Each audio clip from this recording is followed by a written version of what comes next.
A blonde girl wakes from a blackout, a strange gag clamped in her mouth. Her eyes dart around, wide with sheer terror. She counts 11 other people fitted with identical gags. In the center of the group rests an enormous wooden crate. One man grabs a crowbar and pries at the lid. With a sudden squeal, a pig trots right out. The man exhales in heavy relief. Then he reaches back inside the box.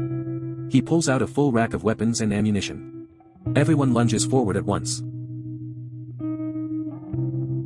The blonde girl hangs back, unsure how to use a gun. By sheer chance, she spots a key for the gags lying in the dirt. She picks it up and unlocks the gag for a man beside her. Soon, everyone uses the keys to free one another. At last, they all have their mouths free. The man with the rifle feels a surge of heroism. He tells the girl, "Follow me. I'll keep you safe." A split second later, a bullet obliterates the girl's skull. The man panics. He dives behind the crate to find the shooter. Another man charges out like a wannabe Rambo. He's firing 2 AR-15s wildly, but his aim is terrible. He doesn't make it far before a sniper on the ridge shreds him. As the survivors drop like insects, one girl completely breaks down. She screams and bolts for the tree line. The moment she hits the woods, she triggers a trap. A decent guy follows right behind and pulls her free, saving her life. He guides her to keep running for safety. After 2 steps, a loud click sounds beneath his boot. Pure defeat washes over his face. A landmine detonates, tearing him apart instantly. The girl gets insanely lucky. Her upper body lands cleanly back inside the original trap pit. Another survivor passes by a moment later. He offers his hand to help her up, but she snatches the pistol from his grip. She decides for herself and pulls the trigger. The horrified man flees in a panic. He runs all the way to the edge of the woods. A barbed wire fence blocks his escape. By now, only 4 survivors remain. They quickly peel off their jackets and drape them over the barbs to climb. The man in the hat is a second too slow. Before he can cross, an arrow punches through his chest. Knowing he's finished, he draws his pistol and charges back, but he can't even spot the attacker. 2 more arrows thud into his body. He collapses hard on the ground. The killer lobs a grenade at him. The killer waits 10 seconds before realizing the pin was never pulled. They quickly throw another one to finish the job. Boom! The man dies in utter despair. The other 3 get lucky and sprint down the open road. They finally spot a gas station and burst inside. The elderly couple running the shop throw their hands up in fear. They yell that the money is all in the register. "Take whatever you want." Seeing the old couple seems harmless, the 3 survivors relax. The man asks the owner for a phone and dials 911 to report the massacre. He tells the police to send backup fast. The dispatcher confirms officers are on the way based on the phone's GPS signal. Meanwhile, the other 2 scavenge the store. They find snacks and scarf them down. After just a few bites, their stomachs cramp violently. They collapse to the floor in pure agony. The old couple already has gas masks secured on their faces. They roll a gas grenade right at the 3 victims. Realizing it's a setup, the man draws his gun to shoot, but the shopkeeper is much faster. He whips out a weapon and ends the man's life in a heartbeat. The couple then cleans up the bodies like seasoned professionals. They vent the gas and scrub the whole place spotless. In just minutes, the shop looks untouched.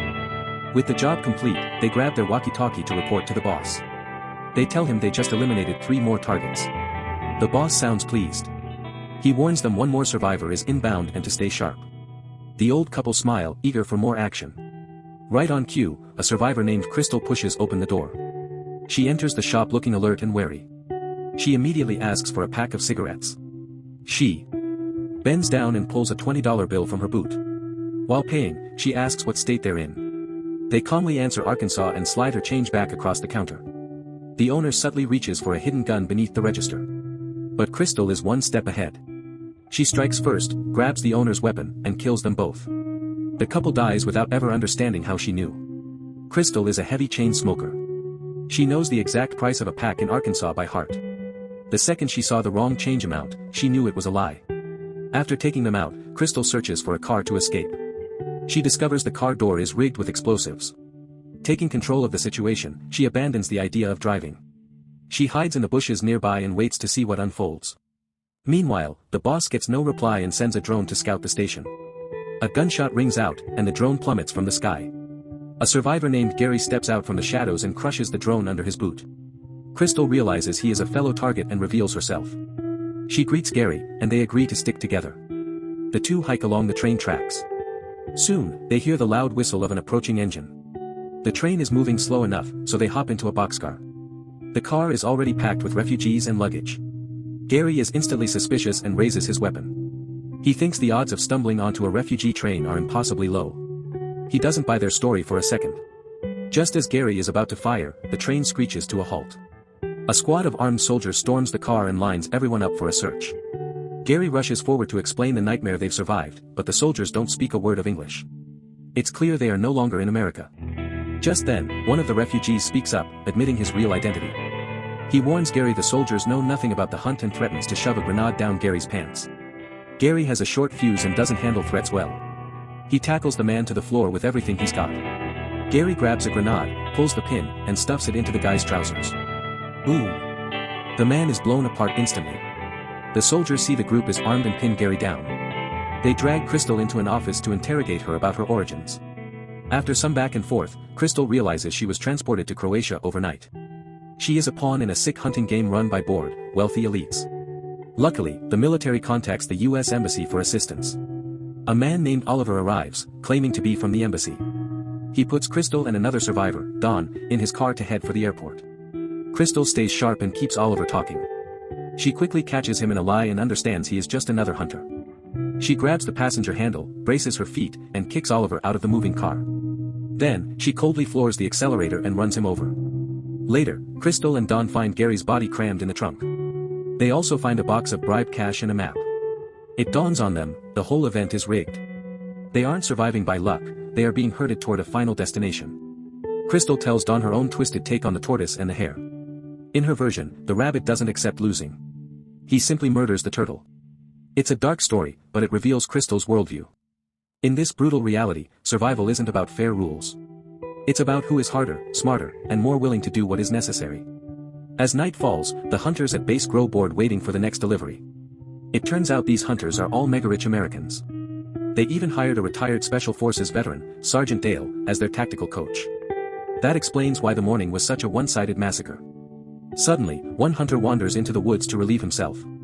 Crystal ambushes him and drives a knife straight through his neck. Back at base, the others hear footsteps and spray bullets at the door. They stop firing only to realize they just shot a small pig. While they argue about who is too jumpy, Crystal appears right behind them. She opens fire and eliminates every man in the room. A woman tries to take her out with a bow, but the space is too tight and the sneak attack fails. Crystal seizes an arrow and stabs the woman in the gut. As Crystal moves to finish the job, Dawn tells her to stop. He says she's just a woman and asks if they can show some mercy. Crystal ignores him and finishes the woman with a single shot. Right then, the lead hunter Athena's voice crackles over the radio. She asks Dawn if Crystal has been killed yet. Everything finally clicks for Crystal. Dawn isn't an innocent victim. He has a direct connection to Athena. Dawn raises his weapon for a standoff. Crystal doesn't hesitate. She fires first and kills him. Afterward, she interrogates the badly wounded Sergeant Dale. During the talk, Crystal reveals she served in Afghanistan. That explains why she is so calm, skilled, and lethal throughout the hunt. Once she gets Athena's location, Crystal kills Sergeant Dale, too. It all started when Athena and her rich friends joked in a group chat about hunting deplorables. The chat leaked online, and the public erupted in fury. People actually believed the group was doing it for real. Their reputations and careers were destroyed. In a twisted response, they decided to make the rumors come true. They kidnapped the people they blamed for the leak and turned the joke into a slaughter. Athena targeted Crystal because of a social media post she mistook for an insult. But when they finally face off, the truth is even more absurd. Athena kidnapped the wrong woman. The real target was someone else from the same town with a similar name. Crystal was never even supposed to be there. The final showdown explodes in Athena's fancy kitchen. They punch, slam, and smash each other with anything within reach. Crystal grabs a bottle of red wine and hurls it. Athena lunges to save the expensive vintage, setting it down carefully. Then Athena catches her off guard, levels a shotgun, and fires. Crystal scrambles to the second floor to hide. Athena is right on her heels. They battle their way back down from the second floor to the first. Their guns are knocked away, so they switch to brutal hand-to-hand combat. At the peak of the fight, the cunning Athena grabs a blender blade and an ice pick. She lands a sneak attack and stabs Crystal in the stomach. She then circles behind and drives the ice pick through Crystal's shoulder. But Crystal is even tougher. She grabs Athena and pulls her close. She takes the blade sticking out of her own gut and drives it into Athena's organs. With one violent wrench, she guts Athena open. On the verge of death, Athena still won't let it go. She asks Crystal if she's really the person she was hunting. Crystal denies it one final time. Athena takes her last breath, full of bitter regret. As she hovers near death, Crystal spots a rabbit nearby. It echoes the strange story she told earlier. Using the last of her strength, she patches her wound. She puts on Athena's elegant clothes, takes Athena's dog, and boards the private jet to leave.